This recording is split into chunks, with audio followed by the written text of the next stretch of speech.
60 years ago, in September 1964. It was a special time in Baltimore. George Harrison visited 2 schools in Baltimore. One of my classmates lived right across the street from me, and her older sister attended Mercy High School, a Catholic girls' high school in Baltimore.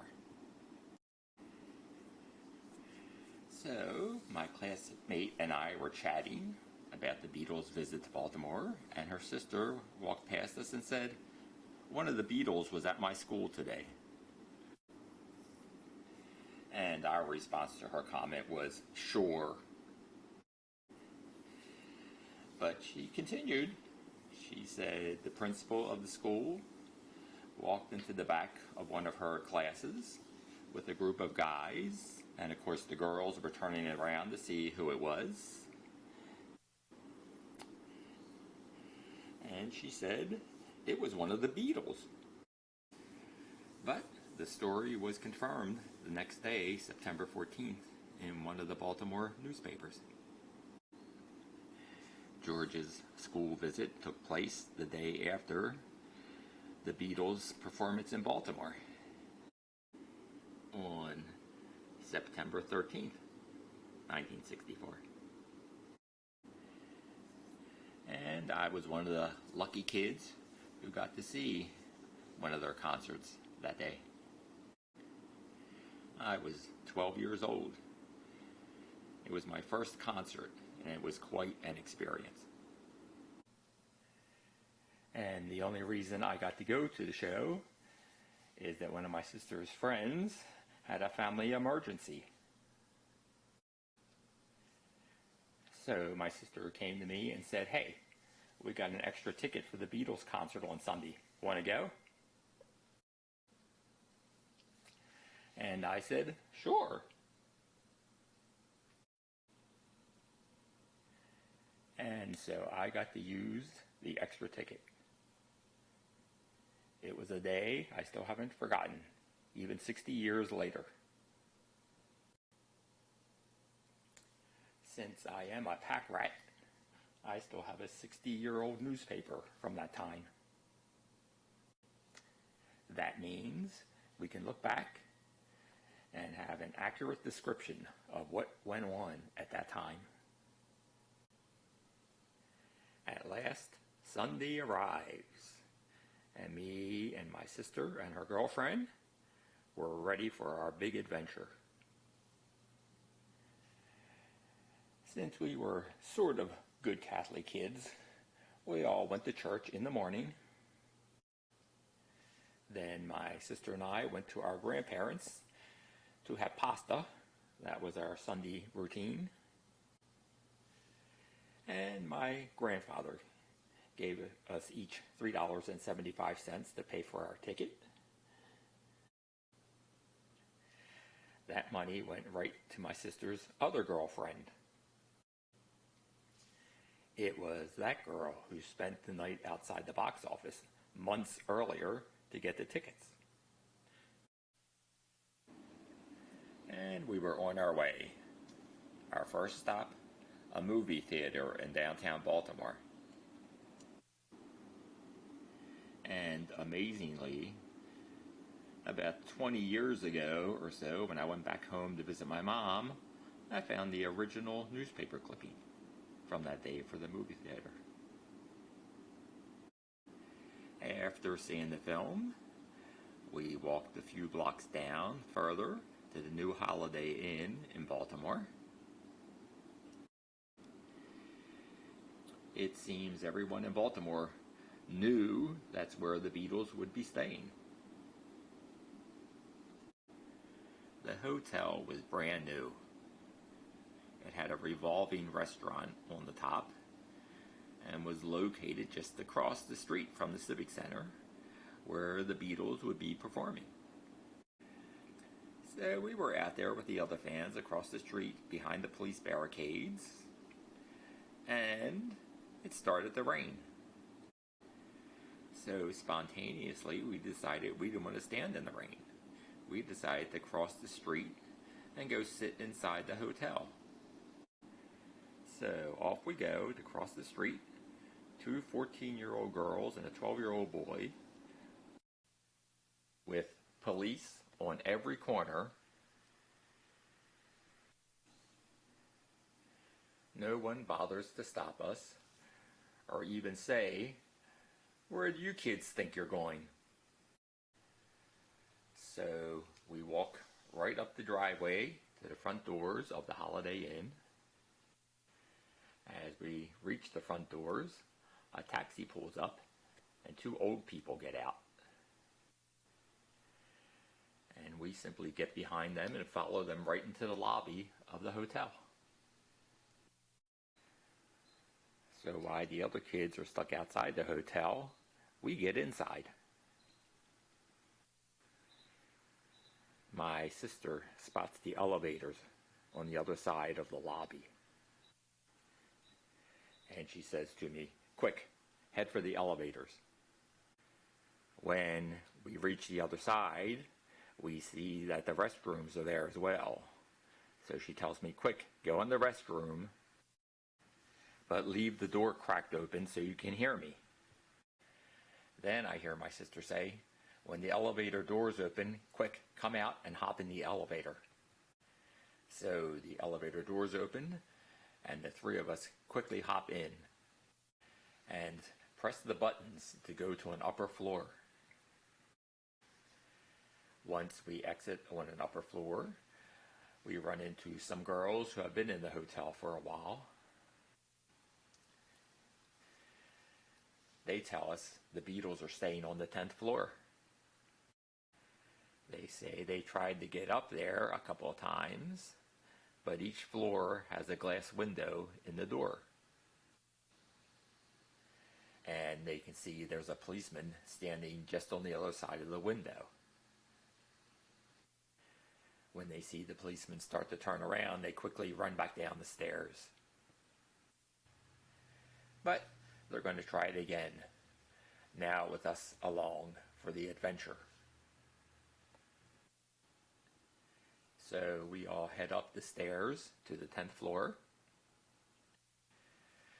Once there, through the window, we see the back of the head of a policeman, and he starts to turn around.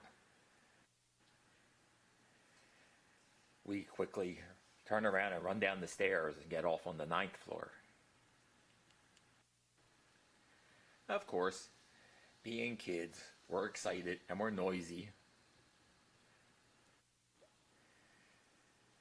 And one of the guests who's staying on the 9th floor opens their door to see what's going on. It's a young guy with a Beatle haircut, and of course he says, "What are you kids doing?"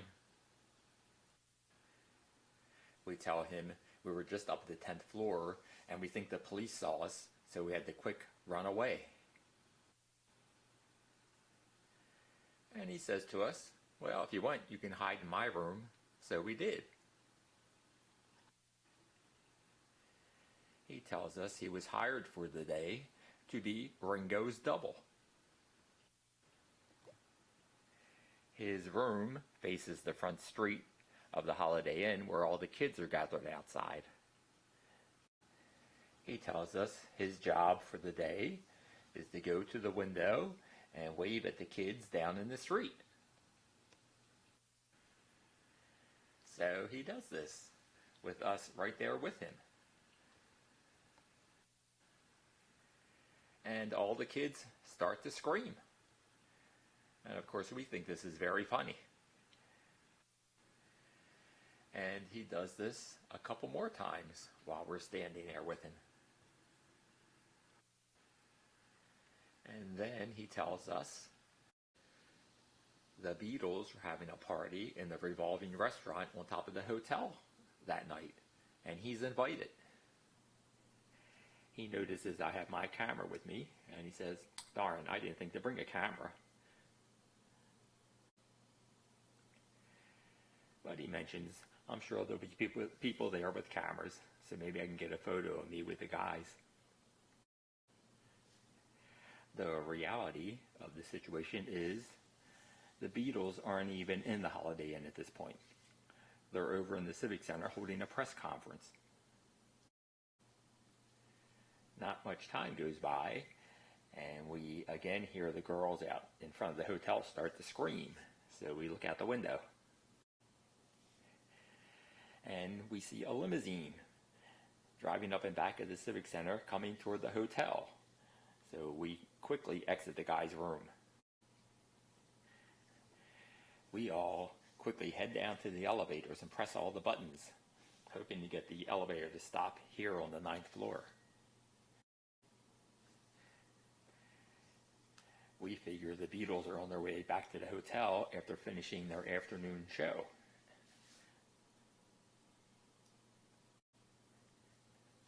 We're all excited, and eventually the service elevator comes up and stops at our floor, and the doors open.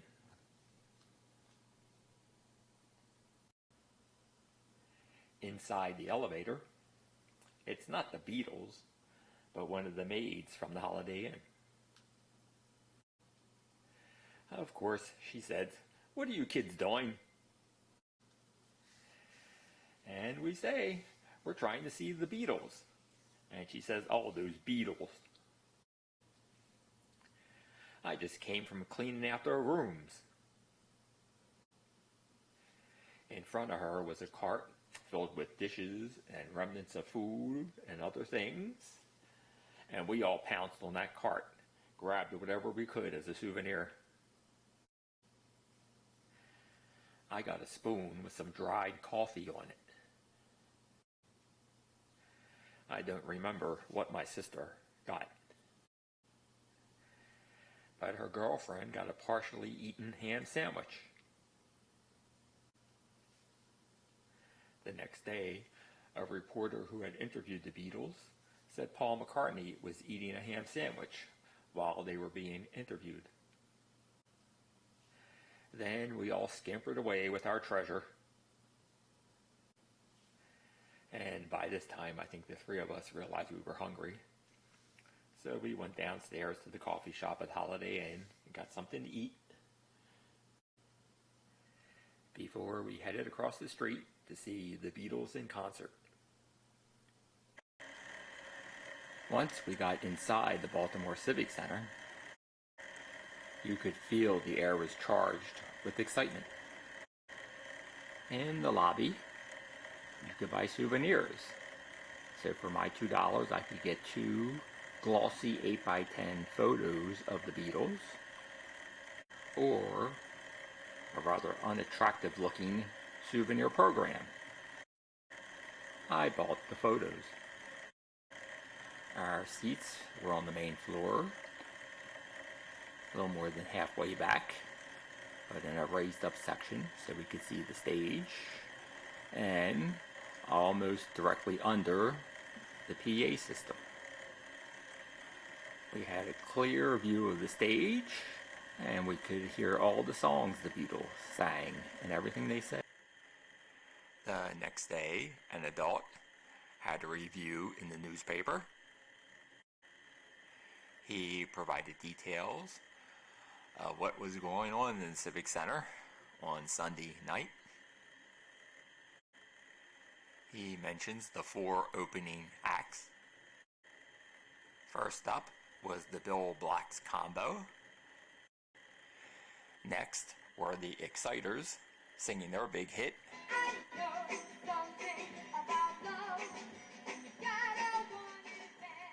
and then a singer named Clarence Henry, and then Jackie DeShannon.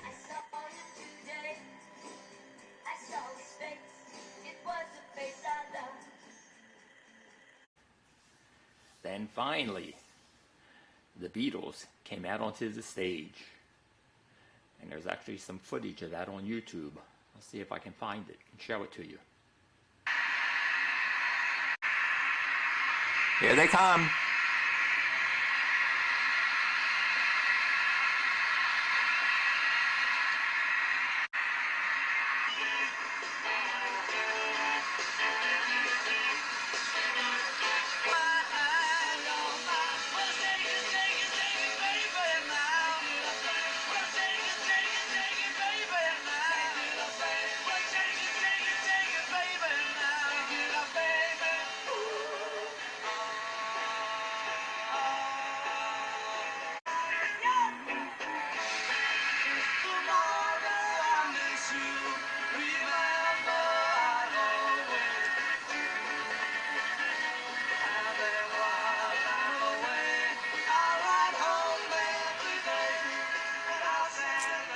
someone did a pretty good job of matching the audio up with the movie footage.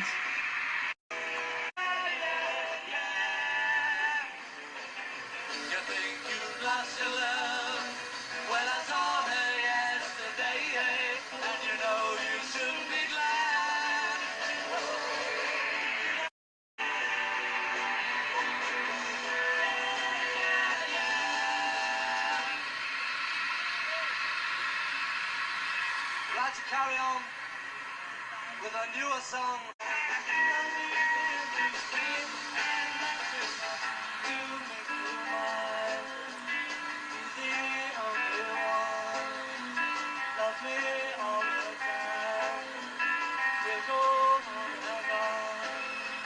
Someday when we're dreaming, we may love have a lot to say.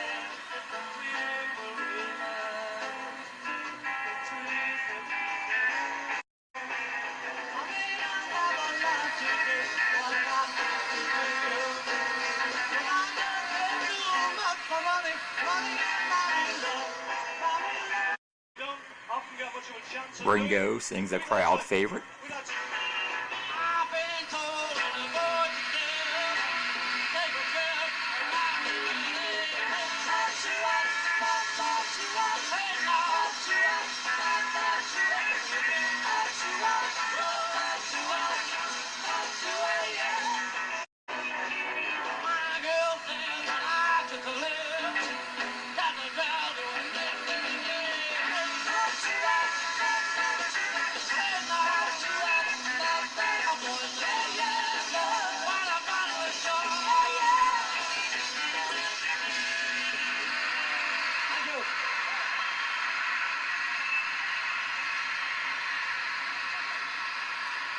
Thank you. Thank you, Ringo.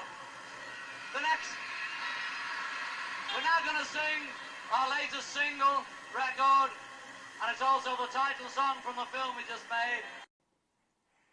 Well, it turns out that song, A Hard Day's Night, was not included in the YouTube video. But they also sang If I Fell and Roll Over Beethoven. And I saw her standing there, and you can't do that during the evening concert. It was great to be 12 years old and have that experience. It was the only time I saw them all together as a group.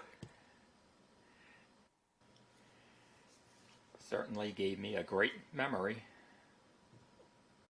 I'm also glad the newspaper had a 14-year-old review the concert, because she was like the rest of us kids, very excited. It's nice to have a review that was written right at the moment, instead of just reading about it years later. I remember Paul McCartney having a very long cord attached to his bass guitar, so he was all over the stage. And I seem to remember that when they introduced Ringo, he bowed down, hit his drumstick on his snare drum. So from the audience, it looked like he hit his head on his drum. Some of my favorite moments were George singing Roll Over Beethoven and the performance of the song A Hard Day's Night. Thought that was a standout. And then the event was over. But we have our memories. In between the afternoon concert in Baltimore and the evening concert, the Beatles had a press conference. In 1985, I contacted DJ Carol James, and he sent me a cassette tape of the press conference and some other interviews he had done with the Beatles. Here are some comments from the press conference. How do you feel about groups that wear Beatle wigs and imitate you? Well, they're not imitating us because we don't wear Beatle wigs. George was asked about his guitar work until there was you. No, it may sound a bit odd because I played on a guitar with nylon strings, a Spanish guitar. He was wearing his nylon. You see? Well, someone stated you're getting a lot of competition from the animals. Well, it's not competition, but they're very good. We like them and we know them, they're good lads and they play well. And there's enough money over here for every group in Britain to come and play sports. You'll notice that John and George and Ringo normally answered questions negatively, while Paul took the other side. For instance, someone asked, "What do you think of American television?" Rubbish. A lot of adverts. I like it. And the reception's crummy too. The best thing, it goes on nearly all night. I like American television. You get 18 stations, but you can't get a good picture on any of them. So a lady from Baltimore asked, "How does it feel to be putting on the whole world, including us right here?" Well, we enjoy it. How does it feel to be put on?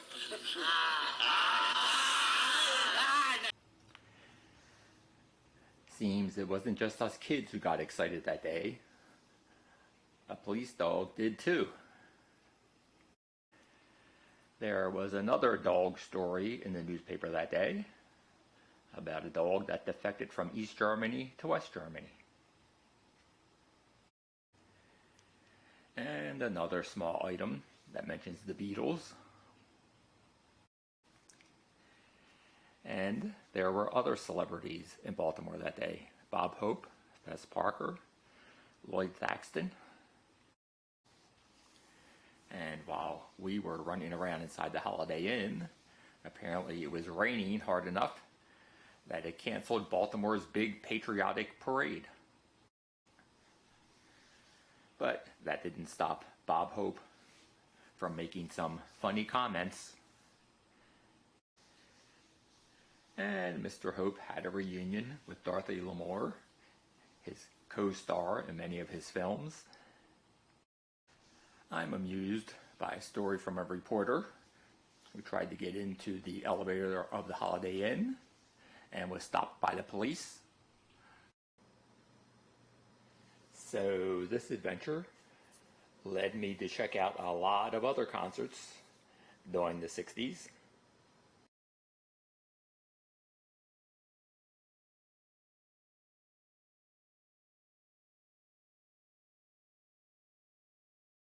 A friend of mine wrote a song a few years ago that seems to sum up this whole saga.